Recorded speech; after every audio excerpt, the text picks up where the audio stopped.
रामायण हिंदुओं का एक प्रमुख धर्म ग्रंथ माना जाता है।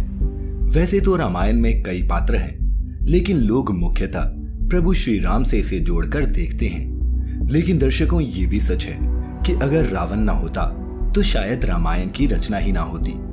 रावण को लोग अनीति, अनाचार, काम, क्रोध, अधर्म और बुराई का प्रतीक मानते हैं, परंतु लोग ये भूल जाते हैं कि रावण में भले ही कई दुर्गुण हों, लेकिन वो एक प्रकांड विद्वान और ज्ञानी भी था।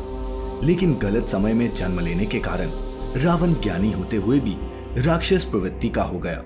दर्शकों, आज मैं आपको इस वीडियो में बताऊंगा कि आखिर रावण के जन्म के समय ऐसा क्या हुआ था कि वो अनाचारी और अधर्मी हो गया। नमस्कार और स्वागत है आप सभी का द डिवाइन टेल्स पर एक बार फिर। दर्शकों, ये तो आप सभी जानते हैं कि रावण लंका का राजा था। लंकापति रावण के जन्म के बारे में कई तरह की पौराणिक कथाओं का विवरण मिलता है, लेकिन वाल्मीकि रामायण के अनुसार रावण ऋषि विश्रवा का पुत्र और पुलस्त्य मुनि का पोता था। कथा के अनुसार माल्यवान, माली और सुमाली नाम के 3 दैत्य हुआ करते थे। इन तीनों ने ब्रह्मा जी की घोर तपस्या की और बलशाली होने का वरदान प्राप्त किया।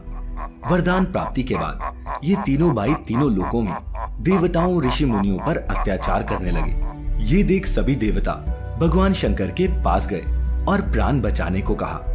भगवान शंकर ने ये कहते हुए मना कर दिया कि ये तीनों दैत्य मेरे हाथों नहीं मारे जा सकते, इसलिए आप सभी श्री विष्णु जी के पास जाएं। भगवान शंकर के मुख से ऐसी बातें सुनकर सभी देवतागण भगवान शंकर को प्रणाम करते हुए भगवान विष्णु के पास चल दिए। विष्णु जी के पास पहुंचकर सभी देवताओं ने दैत्यों के बारे में बताया और रक्षा करने की विनती भी की। देवताओं की बात सुनकर श्री हरि विष्णु ने आश्वासन देते हुए कहा कि आप सभी जाएं और भय मुक्त होकर जीवन व्यतीत करें। देवताओं के जाने के बाद श्री विष्णु पृथ्वी लोक की ओर चल दिए और तीनों भाइयों को युद्ध के लिए ललकारा। तत्पश्चात भगवान विष्णु और तीनों भाई माल्यवान, माली और सुमाली के बीच भयंकर युद्ध हुआ। युद्ध में माली मारा गया और माल्यवान और सुमाली डर कर पाताल लोक भाग गए। कुछ समय बाद सुमाली पाताल लोक से बाहर निकलकर पृथ्वी पर भ्रमण करने के लिए आया, लेकिन अंदर से वो डर रहा था कि कहीं कोई देवता उसे देख न ले। इसी वजह से सुमाली कुछ समय बाद ही पाताल लोक वापस चला गया। वापस आकर सुमाली सोचने लगा कि ऐसा क्या उपाय किया जाए जिससे देवताओं पर विजय मिल सके। फिर सुमाली को लंका नरेश कुबेर का ध्यान आया। तब उसने सोचा कि क्यों ना वो अपनी पुत्री का विवाह कुबेर के पिता ऋषि विश्रवा से करा दे, जिससे देवताओं जैसे तेजस्वी पुत्र की प्राप्ति आसानी से हो पाए। यही बात उसने अपनी पुत्री कैकसी को जाकर बताई।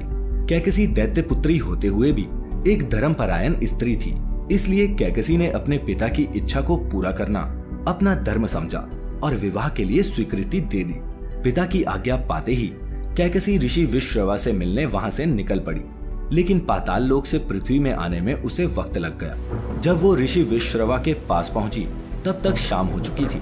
साथ ही बादलों की गर्जना के साथ बारिश भी हो रही थी। कैकसी ने सबसे पहले ऋषि विश्रवा को प्रणाम किया और उसके बाद उसने उनसे विवाह कर पुत्र प्राप्ति की इच्छा प्रकट की। कैकसी की बात सुनकर ऋषि विश्रवा ने कहा कि हे कन्या, मैं तुम्हारी ये इच्छा तो पूर्ण कर सकता हूँ, लेकिन तुम बहुत ही अशुभ समय में आई हो, इसलिए तुम्हारे पुत्र राक्षसी प्रवृत्ति के होंगे। ये सुन कैकसी ने ऋषि विश्रवा के चरण पकड़ लिए और बोली, हे ब्रह्मवादी, मैं ऐसे दुराचारी पुत्र को लेकर क्या करूंगी? मुझे तो आप जैसा तेजस्वी और ज्ञानी पुत्र चाहिए। कैकसी के बार बार विनती करने पर ऋषि विश्रवा ने कहा, चलो मैं तुम्हें एक और पुत्र दूंगा जो मेरी ही तरह धर्मात्मा होगा। इस तरह कुछ समय बाद कैकसी ने 3 पुत्र रावण, कुंभकर्ण और विभीषण को जन्म दिया।